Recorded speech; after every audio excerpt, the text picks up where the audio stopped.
Bom dia. A apresentadora da Sky Sports, Rachel Brooks, recentemente desativou os comentários em suas redes sociais após receber enormes quantidades de abusos repugnantes. Então, do que se trata tudo isso e para onde estamos indo com esse tipo de comportamento? As redes sociais da F1 podem ser um lugar tóxico para muitos no esporte, especialmente para os pilotos, mas falarei sobre eles em breve. Primeiro, vamos olhar a situação com Rachel Brooks. Ela trabalha para a Sky Sports no Reino Unido, entrevista pilotos, chefes de equipe e outros. E após o Grande Prêmio de Barcelona, onde Max recebeu uma penalidade de 10 segundos por bater em George Russell, ela perguntou a Max: isso poderia ofuscar algumas de suas outras habilidades? Nada de malicioso nisso. Uma pergunta justa. Acho que a maioria concordaria. Ele respondeu: bem, essa é a sua opinião. Uma resposta justa. E a vida continuou. Ou assim parecia, mas naquela noite e no dia seguinte, Rachel recebeu uma enxurrada de abusos repugnantes online. Espero que você nunca tenha filhos, tussa e morra, vadia, e muito mais. E enquanto você não pode ver esses comentários agora, muitos eram de contas reais, em outras palavras, de pessoas dispostas a serem identificadas. Mas voltando àquela entrevista, acho que alguns, predominantemente fãs do Max, pensaram que Rachel estava dizendo que Max era um mau exemplo. Eu não acredito que esse foi o caso. O que não ajudou, no entanto, foi a Sky exibir uma enquete na tela, perguntando se o incidente deveria resultar em Max recebendo uma bandeira preta, uma desqualificação. Pessoal, o entrevistador não teria ideia do que estava acontecendo naquela tela. Isso é colocado na tela por alguém em outro país. E além disso, Nico Rosberg disse que ele deveria ter sido desqualificado, mas o Nico é pago para dar uma opinião. Não é a opinião da Sky e não é a opinião da Rachel. Quando o abuso se tornou demais, Rachel postou isso. Continuarei postando aqui como de costume, mas comentários, tags, menções aqui no X foram desativados por tempo indeterminado devido à enorme quantidade de abusos repugnantes que recebi após o Grande Prêmio da Espanha. Chegou a um ponto em que simplesmente se tornou intolerável. Alguns anos atrás, uma repórter de futebol do Reino Unido, uma mulher, recebeu abusos repugnantes diretamente, mas ela adotou uma abordagem diferente. Ela realmente pegou esses comentários, postou-os em suas redes sociais, junto com os nomes dos remetentes e suas contas de mídia social. O que aconteceu?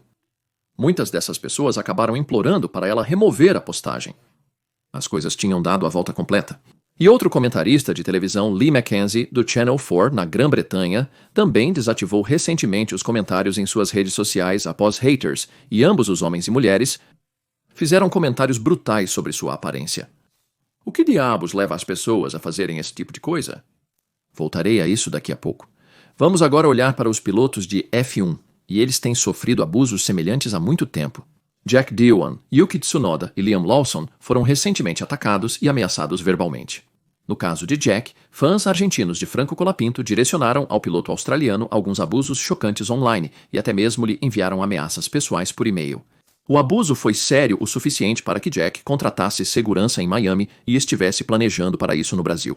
Liam Lawson sofreu ataques online de fãs de Sérgio Pérez depois que os dois pilotos se encontraram na pista no México. Isso resultou nele rejeitando as redes sociais. Ele ainda posta para seus fãs, mas não olha as mensagens. Ele continuou a dizer: você realmente não espera esse tipo de coisa ou se prepara para isso. E então, Yuki Tsunoda levou bronca dos fãs argentinos após um incidente em Imola. Franco impediu Yuki, que então gesticulou com raiva por ter sido bloqueado. Isso foi tudo que precisou para os fãs lançarem insultos, alguns com conotação racial, contra Yuki. Com certeza, Franco e Sérgio não incentivaram seus fãs a agirem assim. Os fãs em questão, e sim, eles são uma minoria, estavam tão envolvidos no apoio ao seu piloto favorito que se sentiram no direito de assediar esses três pilotos.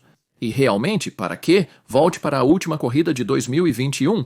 Nicolas Latifi sofreu um acidente em Abu Dhabi e depois Nicolas recebeu uma avalanche de ódio online por causa do acidente. Então, claro, o ódio se voltou para o diretor de corrida, Michael Massey, por sua decisão em relação ao carro de segurança.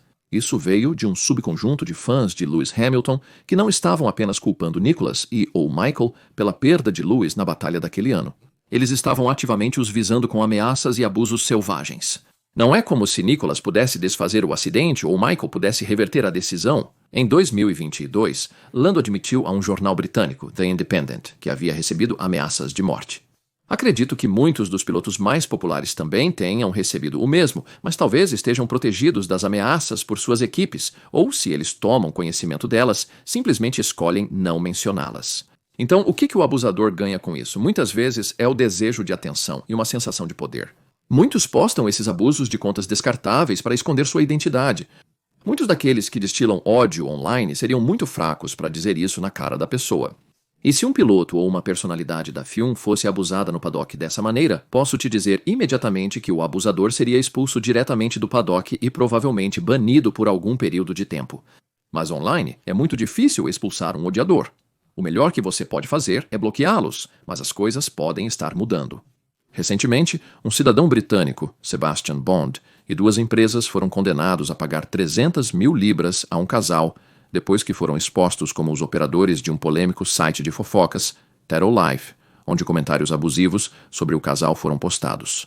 Levou alguns anos e uma investigação forense mundial para identificar os réus e seus ativos, mas isso envia uma mensagem forte de que você pode muito bem ser responsabilizado pelo que diz ou permite que seja postado online. Alguns de vocês podem estar dizendo por que os motoristas simplesmente não param de olhar as redes sociais. Bem, eu acho que muitos deles pararam, mas muitas vezes os comentários e as ameaças chegam até esses motoristas, talvez inadvertidamente por pessoas perguntando se você viu esse comentário específico, você recebe abuso suficiente e não há dúvida de que isso cobra seu preço. Agora, a Fórmula 1 tem uma política de mídia social para abuso online. Na verdade, eles têm algumas campanhas em andamento. Uma delas é a campanha Drive It Out, e a campanha Unidos contra o Abuso Online, ambas incentivam a denúncia do abuso e promovem um comportamento online respeitoso. Mas existem tantas plataformas e tantos comentários que monitorar esse tipo de coisa é realmente muito complicado. Então, quando esse tribalismo da F1 se tornou aparente, volte para 2016 com a rivalidade entre Nico e Lewis. As coisas esquentaram e depois aumentaram em 2021 após a final entre Max e Lewis em Abu Dhabi. Talvez este seja um dos efeitos colaterais da série Drive to Survive e da explosão das redes sociais. Os fãs agora sabem mais sobre a vida pessoal de seus pilotos. Há mais coisas que podem desencadeá-los, pois os vemos fora da pista, em casa, em seus iates com seus parceiros, e um comentário pode facilmente ser interpretado de maneira errada e então as comportas se abrem e o ódio se derrama. A F1 sempre foi um ambiente tipo família, e na pista raramente vemos fãs entrando em conflito, por exemplo. Não é como algumas ligas de futebol onde os fãs têm que ser separados uns dos outros. Imagine se a F1 chegasse a isso. 10 sessões separadas para os fãs de cada equipe. Bem, na verdade você pode precisar de 20. Você pode precisar de uma sessão para os fãs de cada piloto. Isso seria um pesadelo. Certamente grande parte do abuso vem de trolls sentados em quartos escuros, disparando comentários tóxicos pelos quais raramente serão responsabilizados.